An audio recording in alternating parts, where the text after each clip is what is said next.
Hello everyone, welcome back to another video, and in this video I'm gonna be showing you all the secret blocks and items in Minecraft Bedrock Edition. So this is for Windows 10, Xbox, PlayStation, mobile, anything like that. And all of them are right behind me, and of course you already saw them in the thumbnail. I'll be going over all of these and showing you what they do and how to get them. So if you want to know about the secret blocks and items in Java Edition, I made 2 videos on that. They'll be in the iCard on the top right hand of your screen and also in the description below, of course. So check them out if you want to know about them. And if you want to catch more of these videos, I will definitely make more of them, so please make sure to subscribe and like the video. But let's just get started with the very first blocks right here on the right. These 2 blocks over here, they are the allow and deny blocks. And you can get them by using the command, which will also be in the description, of course. Like this, you can get the allow block, and similarly you can also get the deny block like this. And there we go. So as you can see, we don't have Education Edition on. So previously these blocks were only available for Education Edition, but they are now also available for Bedrock Edition since 1.16. And so we have some over here where we can show what they actually do. And it's actually pretty obvious. So the brown one is the allow and the gray one is deny. And if we now go into survival and then we try to break the block above the deny one, as you can see I'm clicking, but it's not breaking it. Over here above the allow we can break it, but this one we can't break it. So I can break any blocks, of course, because I'm in survival.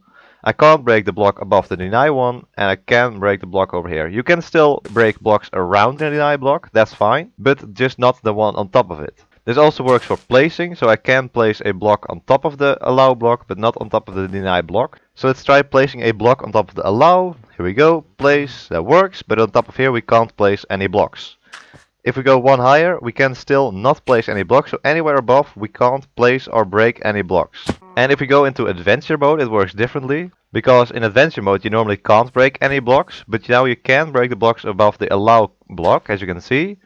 That's the only blocks you can break in adventure mode. These you can't break, and you can also not place any blocks over here, but you can place blocks over here in adventure mode above the allow block. Next we have this item over here, is the light block. Well, it's actually a block, but you can't place it. So if I try to place it like this, nothing happens. And now we set it to night and we place it again, you see once again nothing happens. We can place it, and we do actually hear a sound effect when you place it, but nothing actually happens. So if you know any more about this block, the light block, then please let me know in the comments, and I'll pin the comment that gives the best explanation. Then we move on to this block over here. This is a structure block. I've actually done a video on the structure block, well, on things it can do in Java, but it's the same in Bedrock. So if you just go over here, I'll explain it in 1 minute. If we place it over here, you will see that there's a bounding box around it. And if we put a structure in the bounding box, so for example, these 2 dirt pillars, then there's a save and load mode over here. So you can save this structure over here if you want to. There's a beautiful preview over here in Bedrock. It's not there in Java.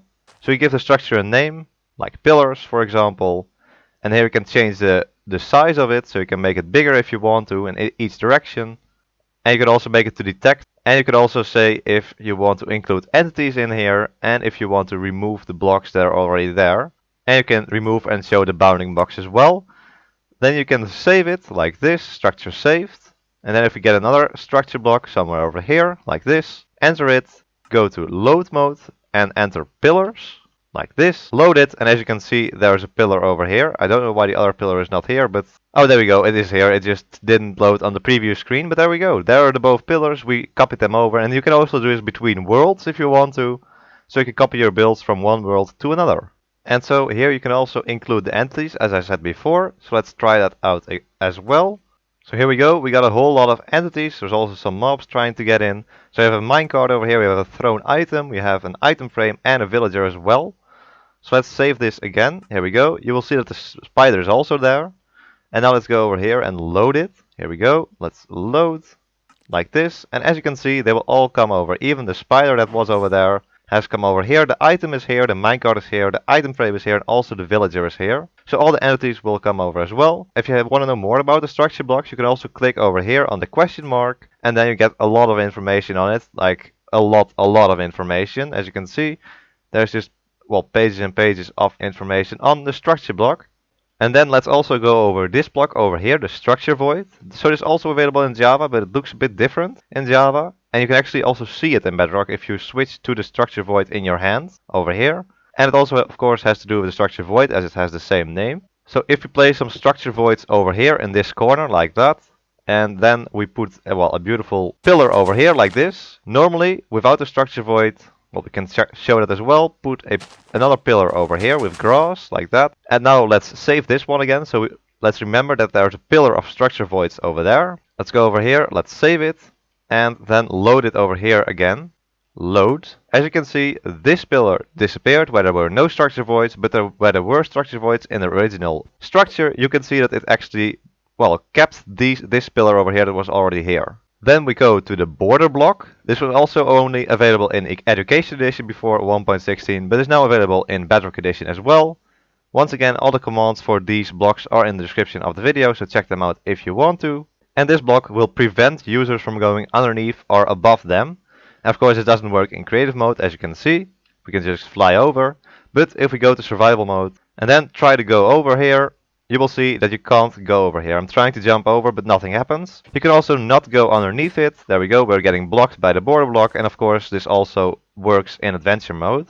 So now in adventure mode, and as you can see, it still won't let us through. So you can get through them in survival mode just by throwing an ender pearl. Here we go, I have an ender pearl over here and I throw it over, and then you can get through the border block. That's the only way you can get through it. So you can't jump over it, climb over it, walk through it, you can't fly over it, build over it, tunnel under it. You can't destroy it, and you can also not explode it.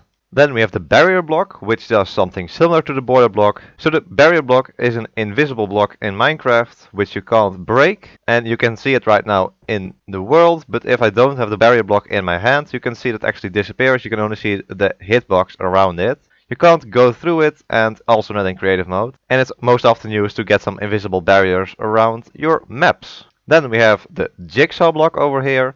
And this is used to load all the structures in the world. So this is used to load all the villages and stuff like that. And you can enter the structures in here and then you can click done and then it will load the structure over here. But I don't know how to do this, so please go watch a video on how to use the Jigsaw block if you want to know how to use them. I just think they're a nice block to build with as well, as it has this beautiful jigsaw piece on the front. Then we go over to the 3 most used secret blocks and items. It's the 3 command blocks. So you can use these, of course, to get all of your commands in, and you can change them easily by clicking over here, block type chain, and it will also actually change the block you've placed. Like this, change it into repeat, and you can also change it back into the impulse, orange one. So the impulse command block will just give a single output. So if you do, for example, /say test, and then activate it, it will say test in the chat. But if we change this to a repeat command block, it will activate every game tick. So there we go, test, test, test, test, test, test, test.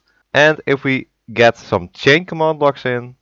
So here we go, we got 1 impulse command block at the start and then 4 chain command blocks after it with the arrows pointing in that direction. So if we now just activate the impulse command block, it will automatically also activate the other command blocks over here in a sequence. And you can also change if it needs a condition, the command block, and if it needs redstone at all, or if it's just always active. So if we would repeat always active, we won't even need a redstone signal to get this to activate all the time. But there we go, those are the command blocks. You can also get a command block in a minecart over here, which makes it movable when you push it over a rail, as you can see. And you can still enter in the commands, of course. You can't change the type of block, so it's only the repeat command block that can go in a minecart. Then we have a furnace. So as you can see, we can't actually get this using the /give command. You can't get it in your inventory, as you can see. So the only way to get this is by using the set block command, like this, and then typing in lit. So you have the lit blast furnace, lit furnace, lit redstone lamp, lit redstone ore, lit smoker, and unlit redstone torch. So I just used the lit furnace as an example, but you can also use the lit smoker like this, and there we go, we have a lit smoker. It gives off a light level and it also has the beautiful animation in it, even though there's nothing smelting in it at all. And then we have one of the weirdest blocks in Minecraft Bedrock Edition, I think. Personally, it's the lava cauldron. Now once again, you can only get this through the set block command and not the /give command. So if you just go over here and put down a lava cauldron, so there we go, lava cauldron, you will see that's actually not anything strange about it. Well, there is something strange. It gives off a light level, as you can see, but there's nothing in it. So the only way to fill it is by setting the weather to rain or thunder. So there we go, it's now raining. And now you will see that this lava cauldron will actually fill up with lava instead of water. There we go, we got our first piece of lava in there. And it fills up normally like a normal cauldron, but just with a lava texture inside. So you can still use these cauldrons as normal. If you right click it with a bottle, you will see that we'll actually get a water bottle, and it will change the texture into water again. And you will also still be able to re-dye the cauldron like this, and it will change to water and the light will disappear. So there we go. Those were all the secret blocks and items in Minecraft Bedrock Edition. If you know any more, then please let me know in the comments down below. And then I want to thank you for watching this video, and I want to see you in another video. So until then, bye bye!